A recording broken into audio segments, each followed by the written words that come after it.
Hard Hat's all about showing up to play hard, doing what it takes to win. If you want to cement legacy, win another. He's your third center. You don't want to puff him up too much, but it's hard not to. This is maybe the most I've ever agreed with you.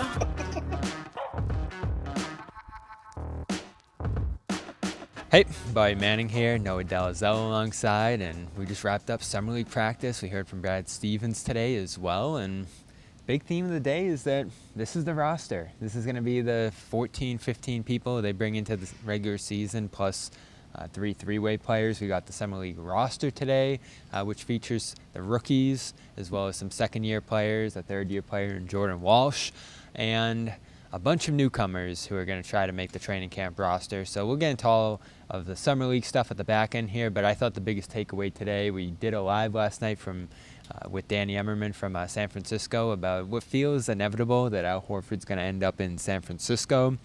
And whether that happens or he retires or any other scenario that might play out here, Brad Stevens all but confirmed here that Al Horford is going to depart the Celtics this summer.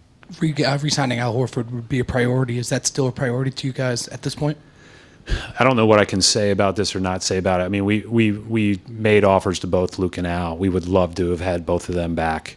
I'd say that's unlikely. And, you know, the only reason I haven't talked about Al is because that's not final. I could probably talk about Al my whole press conference and not say enough. So not a huge stunner, but a significant loss. Yeah, I mean, all the reporting was pointing in that direction, so I think it's something that probably doesn't come as a surprise to anybody right now, but he did say it. He did put it on the record that it's unlikely that they'll have him back. And, you know, he started off his press conference thanking Jrue Holiday and Porzingis and Luke Kornet for their contributions, and he didn't do that for Al because nothing's official yet, but it seems like that's pretty much a foregone conclusion at this point. So to me, you know, looking at next year, it probably makes sense for him to not be on a roster that's rebuilding/retooling and not prioritizing necessarily trying to contend or be as competitive as possible in the roster structure. I do think this is going to be a team that tries to be as competitive as they can be night in and night out, but it really is like the end of a chapter. And we've talked about this, but Jrue Holiday, Porzingis, they were here for 2 years, you know, and their contributions were immense, and especially Jrue in that championship run. Like, I don't think you win that title without him. But Al kind of spans this entire era. So his loss probably on the court maybe doesn't have quite the same impact as the rest of the guys combined, but just as far as like the presence in the locker room and like what he's represented as a Celtic over the last few years, really since he signed in 2016, like it's really hard to put into words. And I think you'll see his loss extend far beyond just what he did on the floor, which was also, I think, super underrated. Yeah, it's a startling amount of lost talent on this roster at this point, particularly at center, where I'd argue going into the year, they might have the least proven center position in the whole league at this point, at least right down there with Indiana, who lost their starting center as well. So they have to figure out a ton at that position, and I don't even know if we can predict who will start there on opening night right now. It feels like Keita. We'll see where he's at by the end of this summer, and whether he's Joe Mazzulla's preferred choice at that position. Luka Garza, we saw him here putting up some shots. Maury Williams is going to play with the Summer League team here, so rookies, guys who have floated between the G League and NBA. Josh Minot could maybe play some 5 as well. I know Brad Stevens pointed toward maybe playing a little small ball as well as throwing Xavier Tillman at that spot. So it's center by committee, which is what Brad Stevens described here. Yeah, and I asked him specifically about the center rotation because, yes, they lost a lot of talent, but they still have a lot of talent at various positions on the floor. Like, they lost Jrue Holiday, who was a 2-time gold medalist, Olympic gold medalist, but you still have Derek White and Peyton Pritchard, and so I think it's just so obvious that that's where the gaping hole is. And I thought maybe the reason I asked is because I thought maybe he was going to like really signal in the direction of one guy, like that we really believe in Keita, we think this is going to be his year, or whatever else it was. But it does sound like he kind of was like, we'll see what happens, you know. And well, like you started off by saying the roster is what it is. I do think there's plenty of space for over the next few months that more moves could happen. So you don't think this will be the 15 who go into training camp? If I had to guess right now, no. I still think there's another trade coming, and, you know, it could literally be at any point. We've seen trades happen the day before training camp. He mentioned, you know, Brad Stevens mentioned that the time around the draft is when a lot of transactions happen, but also Summer League is another opportunity for, you know, front office executives to convene and discuss potential moves. I would guess right now that this is not the roster that we're going to see on opening night, and there's going to be a couple more transactions to come.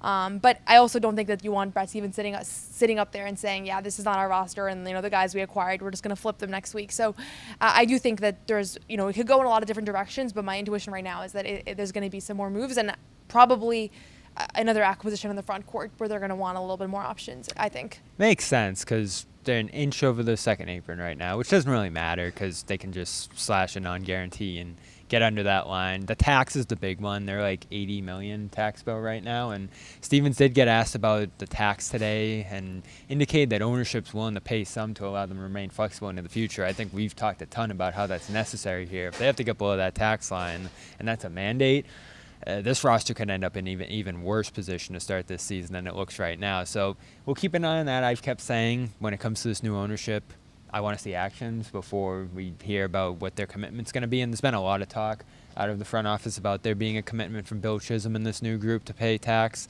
But we'll ultimately see where they stand, not only now, but eventually close to the trade deadline is when a lot of teams often dive below the tax line. Yeah, and what I'll say on whether ownership is willing to spend and what's really driving some of these transactions, because it is hard to gauge. Like, I think I've said this before, but you have three concurring things going on: Tatum's injury, new ownership group, and now you're in the third year of the second apron. And so like those three things are happening at the same time, and which of those things are the driving factor, we don't know.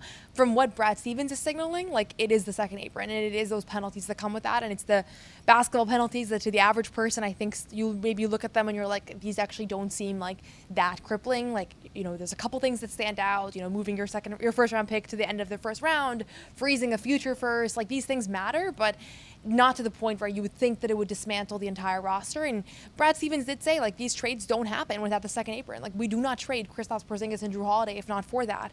And so I'm curious to see if that holds up, because if they keep this roster and you're still paying enormous luxury taxes, despite the fact that you've now given up on some of your core players, that kind of is evidence that they're willing to spend.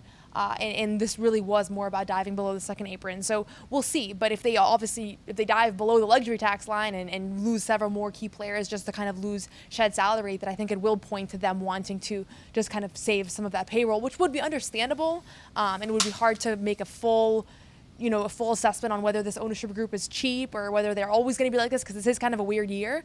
But the fact that there's a possibility that they end up beginning the year like just below that second apron line, I think it would point to the ownership group being willing to spend despite this being a year where they're not going to contend. Well, it's interesting with the new players, and they've announced those moves at this point. So we got the welcome Anthony Simons video and George Niang, and he's from Lawrence and all that stuff.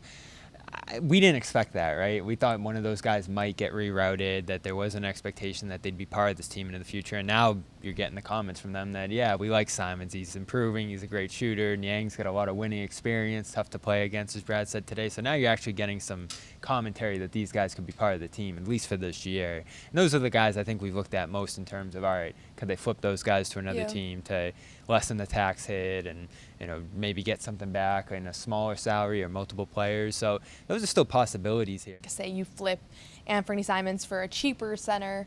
Now you're bolstering You're that so front low court. on Simons. You don't think I'm he'll not be low here? on Simons. I just think that if you look at this, I actually like him a lot as a player. And I want to see him play here. Yeah, and I was excited when that return came out.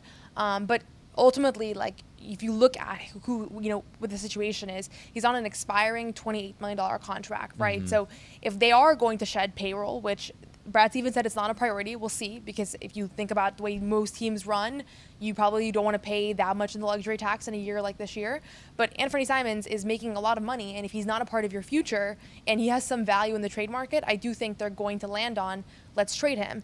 If they're intrigued enough where they're like, hey, this guy might be a part of our future, like we do need to have a future here around Tatum and Brown and all of that, like then maybe that they do keep him, and they could even see if they give him a couple months and trade him before the deadline. Like, that's also a possibility. It's just when you're looking at the full picture here and you're considering the fact that he's on an expiring deal and I don't think they necessarily sought him out, like they were looking for value for Jrue Holiday without having to give anything up.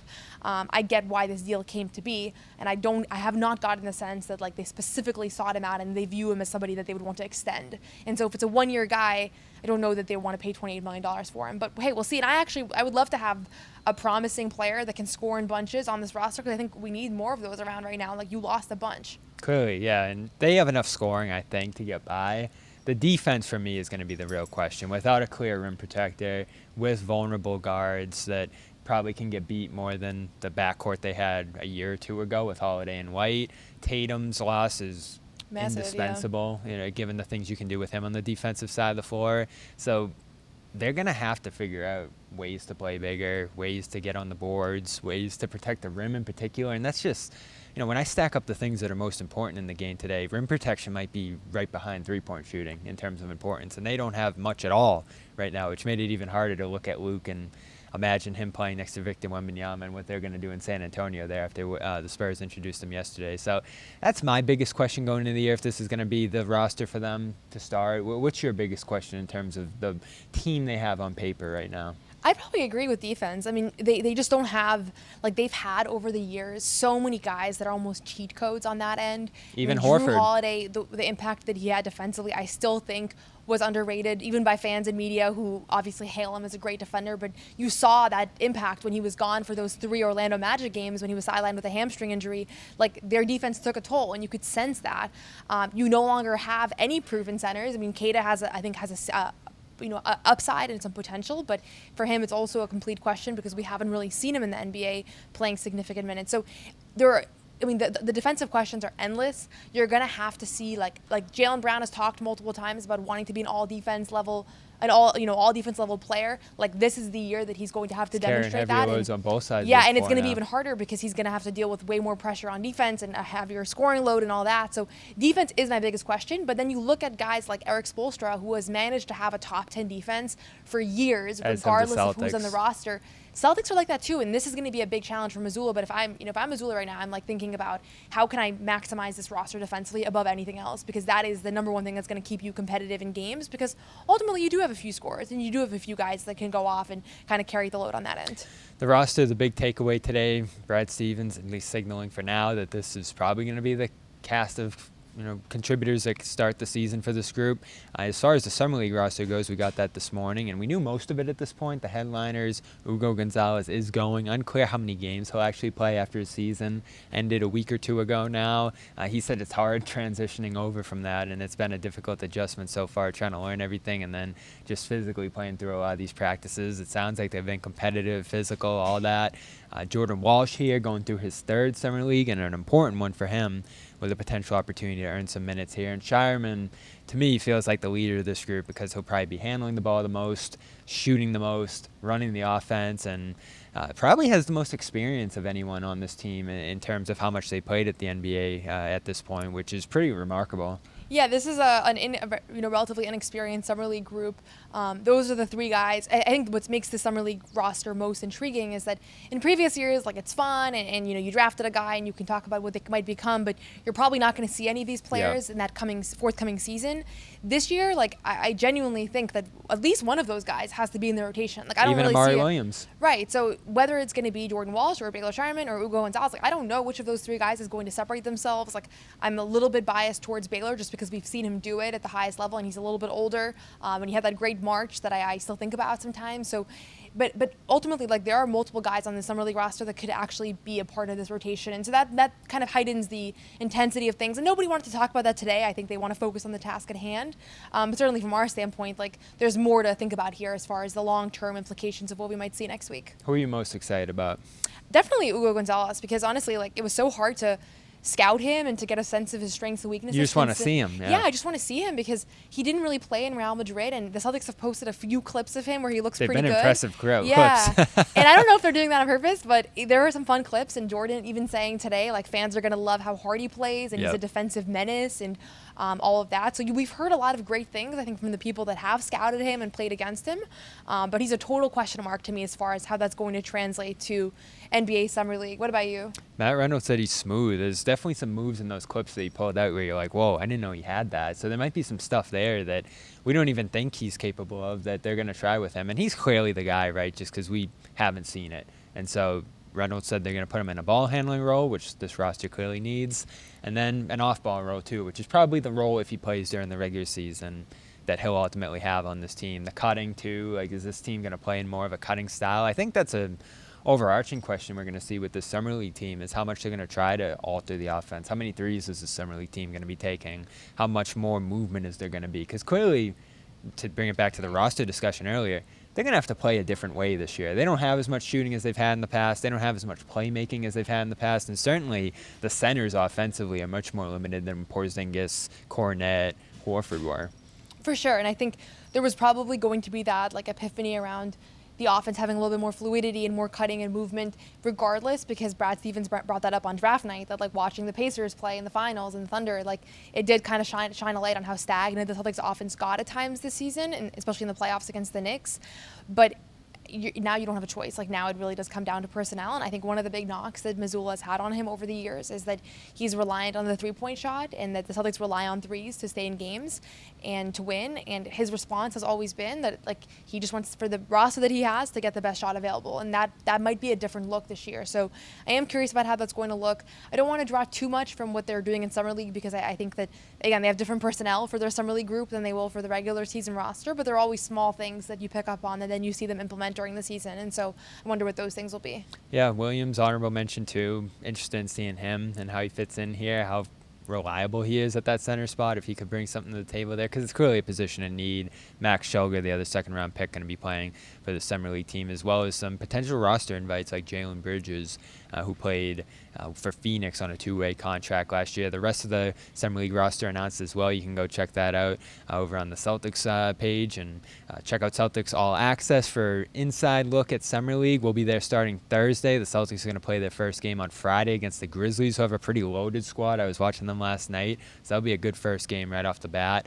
And Noah will be out there for the length of it. I'll have about 3 games covered out there, so follow along for all the videos and highlights, and a ton of podcasting coming out from Vegas as well as we get started with our coverage out there. So again, subscribe for press conferences over on CLNS Media and all the inside look on the team over on Celtics All Access. And for Noa Dalzell, I'm Bobby Manning from Summer League practice here at the Auerbach Center.